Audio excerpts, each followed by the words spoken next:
Dans les primaires du Wisconsin cette semaine, l'immigration illégale a été un thème majeur pour de nombreux électeurs. L'immigration, l'inflation, le droit à la vie, je dirais que ce sont les trois grands thèmes pour moi. Lindemann a voté par le passé pour le républicain Donald Trump et dit qu'il le fera de nouveau. Donald Trump a déclaré lors d'un rassemblement dans le Wisconsin qu'il préparait la plus grande expulsion de l'histoire américaine afin de débarrasser le pays de ce qu'il considère comme des personnes dangereuses.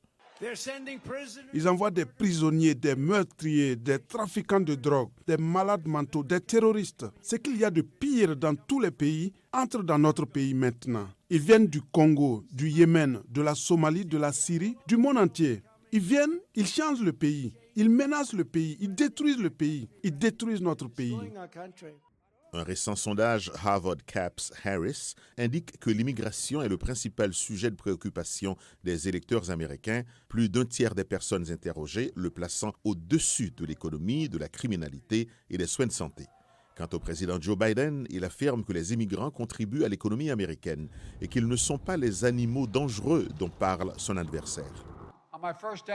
Le premier jour de mon mandat de président, j'ai présenté un plan complet et global pour réparer notre système d'immigration, sécuriser notre frontière, fournir une voie d'accès à la citoyenneté pour les jeunes et leurs familles, les travailleurs agricoles, les travailleurs essentiels qui nous ont aidés à traverser la pandémie et qui font partie du tissu de notre communauté. Parce que contrairement à Donald Trump, je sais qui nous sommes en tant qu'Américains.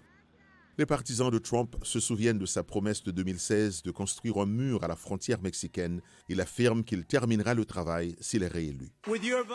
Avec votre vote, je vais sceller la frontière. Je stopperai l'invasion. Je mettrai fin au carnage, à l'effusion de sang et aux tueries. Et nous écraserons les trafiquants d'êtres humains.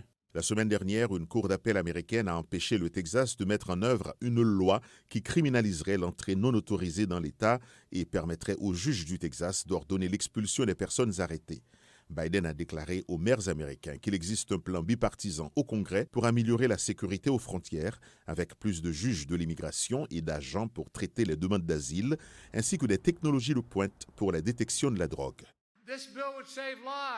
Ce projet de loi sauvera des vies, il ramènera l'ordre à la frontière. Il prévoit également les fonds dont beaucoup de nos villes ont cruellement besoin. Il me donne également, en tant que président, une nouvelle autorité d'urgence ou à tout autre président pour fermer temporairement la frontière lorsque le nombre d'immigrants est hors norme afin de reprendre le contrôle de la frontière. Les républicains de la Chambre des représentants se sont opposés au projet de loi bipartisan sur la frontière, en partie sur la base des objections formulées par Trump.